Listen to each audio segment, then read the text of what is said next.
როგორც ჩვენ ზურგს უკან კადრში ხედავთ, საპროტესტო მსვლელობა ქალები რეჟიმის წინააღმდეგ უკვე დაიწყო. რესპუბლიკის მოედნიდან ქალები, სხვადასხვა არასამთავრობო ორგანიზაციები, ქალთა უფლებადამცველი ორგანიზაციები დღეს პირველ რიგში მზია ამაღლობელის მიმართ სოლიდარობას გამოხატავენ.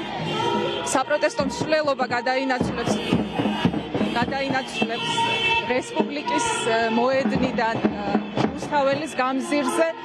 ჯერ კიდევ მსვლელობის დაწყებამდე ჩვენ გავესაუბრეთ საპროტესტო მსვლელობის მარშის ორგანიზატორებს. ჩვენ შეგვიძლია მათი ინტერვიუები პირდაპირ ეთერში მოვისმინოთ. ლევანდელი 8 მარტი ისევ და ისევ ქვეყნის ზოგადგომარეობას და აი ამ უწყვეტ აქციებს უკავშირდება. ერთი ძალიან მნიშვნელოვანი რაც გამოიკვეთა ამ აქციებზე და ბევრი წერს ამაზე, რომ მას აქვს ქალის ხმა, იგულისხმება ეს საზოგადოებრივი მაუწყებლის მარშები, რომელსაც მოჰყვებიან ერთი განსაკუთრებით გამორჩეული ლიდერი იყო, თუმცა პერიოდულად იცვლებიან, რომელიც აძლევს განსაკუთრებულ მუხტს. არჩევნები არ არის უბრალოდ რაღაცა აკვიატებული, ხო, ჩვენ გვინდა რეალური ცვლილებები, იმიტომ რომ ამ ქვეყანაში უამრავი პრობლემა მოყოლებული სიღარიბიდან დამთავრებული უსამართლო სასამართლოთ. ეს მარში და დღევანდელი დღე ეძღვნება მზია ამაღლობელს, რომელიც ერთის მხრივ სწორედ ქალების ბრძოლის სიმბოლოა და მეორეს მხრივ აი იმ უსამართლობის, რაშიც არის დღეს ჩვენი ქვეყანა გახვეული. ყოველი აქციის ყოველ დღე რომელიც იმართება არის ის, რომ თავისუფლება რეჟიმის ტყვეებს, ხო, და შვილებს, რომლებიც არიან უსამართლოდ, უკანონოდ დაპატიმრებულები სრულიად გაუგებარი აბსურდული ბრალდებებით. და რა თქმა უნდა, ხა ქალები პირველ რიგში რა თქმა უნდა იწყებენ შვილებით, რომლებიც ჩვენი დასაცავები არიან, თუმცა აღმოჩნდა რომ ისინი გვიცავენ. და ალბათ ისინი გვაძლევენ დღეს სტიმულს და ისინი გვაძლევენ ძალას, რომ თუნდაც ჩემი ასაკის ადამიანი ყოველდღე გამოვიდეს ქუჩაში და რაც თავარია ის, რასაც ითხოვს ყველა, ხო, რასაც ვითხოვთ უკვე რამდენი ხანია.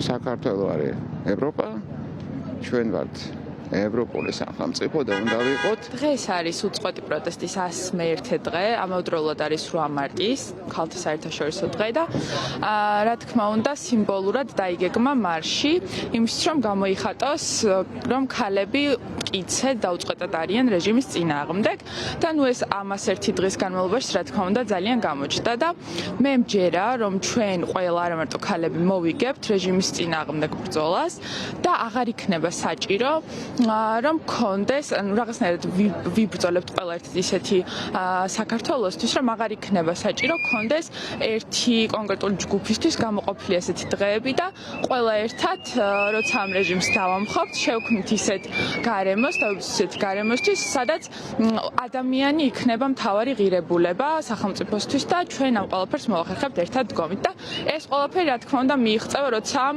რუსულ არა ადამიანურ და მჩაგვრელ რეჟიმს ყველა ერთად ჩამოვშლით. ქალებიც ვიბრძვით რეჟიმის წინააღმდეგ და 101 დღეა ქუჩაში ვდგავართ ჩვენც და ძალიან მინდა ხოლმე ხშირად აღნიშნა, რომ ვინდგანან დღეს ქუჩაში დგანან მარტოხელა დედები ან მრავალშვილიანი ქალები, შეზღუდული შესაძლებლობის მქონე ბავშვების დედები და ეს ქალები ტოვებენ ამ ბავშვებს სახლებში, ტოვებენ უამრავ საქმეს და ყოველ საღამოს უწევთ გარეთ გამოსვლა, დამატებითი შრომა იმისთვის, რომ ძალიან კარგად იაზრებთ ყველა, რომ სხვა ამის გარეშე ჩვენ შეიძლება ძალიან მნიშვნელოვანი რამ დავკარგოთ და იმ ბავშვებს და შვილებს, მათ შვილებს უბრალოდ მოუწიოთ, რომ დედები უფრო შორს ემიგრაციაში ყავდეთ, იმიტომ რომ აქეთკენ მიყავს ქვეყანა რეჟიმს ახლა.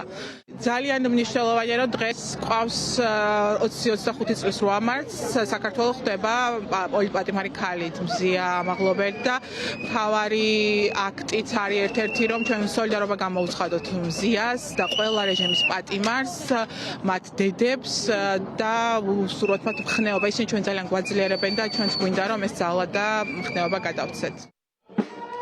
საქართველოში დღეს აქვს საქართველოში პროტესტის აქვს ქალის ხმა. ეს არის აქციის ორგანიზატორების, ქალების ერთ-ერთი მთავარი სათქმელი დღეს საპროტესტო აქცია მსვლელობა, წლევანდელი საპროტესტო აქცია მსვლელობა წელს ოდნავ განსხვავებული არის. მე როგორც დასაწყისში მითხარი, სოლიდარობის გამოხატვას ეძღვნება ეს აქცია პირველ რიგში მზია ამაღლობელის მიმართ. როგორც აქციის ორგანიზატორები ამბობენ, საპროტესტო მსვლელობაში, დემონსტრაციაში დღეს მონაწილეობენ საპროტესტო აქციების დროს დაკავებულთა დეგები, ოჯახის წევრები.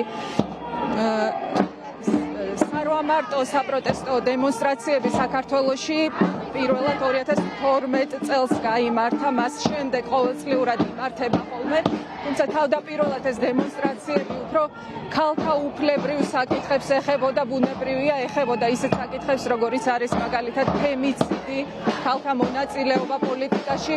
ბოლო 2 წლის განმავლობაში ქალების დღის წესრიგი, როგორც ხედავთ, განსხვავებულია. ქალები რეჟიმის წინააღმდეგ გამოდიან წელს